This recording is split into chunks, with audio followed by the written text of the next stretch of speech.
The Lord be with you. One of my daughter's favorite expressions is actually a very good description of her. The woman is fragile, not like a flower, but like a bomb. Speaking of love, one of the most powerful emotions we have, the actress Joan Crawford once said something very similar.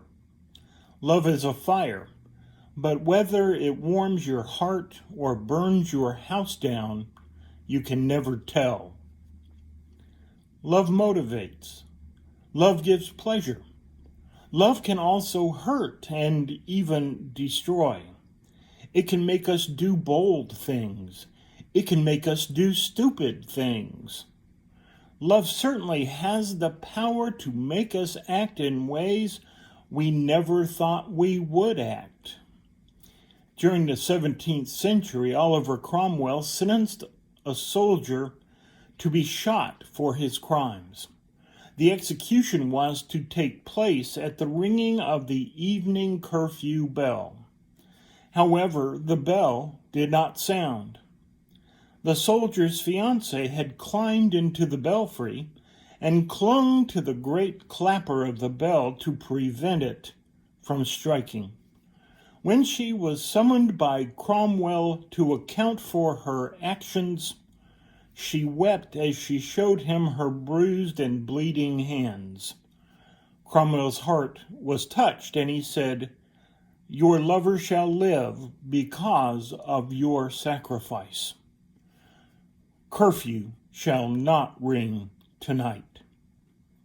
The Bible portrays Christians in the church as brides of Christ. We too have a bridegroom, a lover of our souls, who gives us life because of his sacrifice. The Bible gives us the assurance that one day the bridegroom will return and we shall be reunited and honeymoon, so to speak, in heaven. Don't you just love the images of heaven the Bible provides? A marriage, a honeymoon, a family reunion, a great banquet of celebration, an eternal relationship with the one who loves us best. Each and every one of them a comparison to what should be the happiest times of our lives. Tom Long tells of a time when he visited a Sunday school class and heard something he had never heard in church before. The topic for the day was quite simply scandals in the church. The teacher mentioned all the tough times throughout history that the church has endured. He spoke of the hypocrisy, the scandals, the persecution, the awful things that have been done in the name of the church and of God. As he was lecturing, a woman in the class raised her hand. When the teacher called on her, she asked, "Given all these heavy burdens of the church, I want to know, why do you keep coming back to church?" The teacher pondered the question for a second and then responded, "I'll tell you why I keep coming back to church."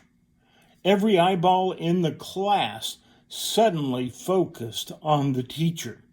In fact, the teacher was taken aback by the sudden rush of interest in his response, but he pushed on. "I'll tell you what keeps me coming back to church. It's strange, I know, but I get the feeling here at church, like nowhere else, that something is about to happen."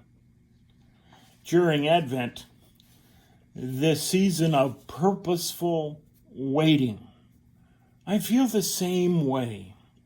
It's like that moment in a concert hall when the lights go out and you can dimly see the shadows of your favorite band members walking out on stage. or that moment when the curtain goes up and a hush falls over the crowd. As the candles on the Advent wreath are lit one by one, I know that something is about to happen. As the Christmas tree goes from being put up to being lit up to being dressed up, I know that something is about to happen. In church, I get that tingling, hair-raising feeling that something is about to happen. I have learned that this is the way it is with God's love. When God shows us that God is willing to be with us, anything can happen. God's love has sent me to the other side of the planet, in fact, several times. God's love has sent me into awkward places, desolate places, to brash and rash people, to quiet and easily overlooked people.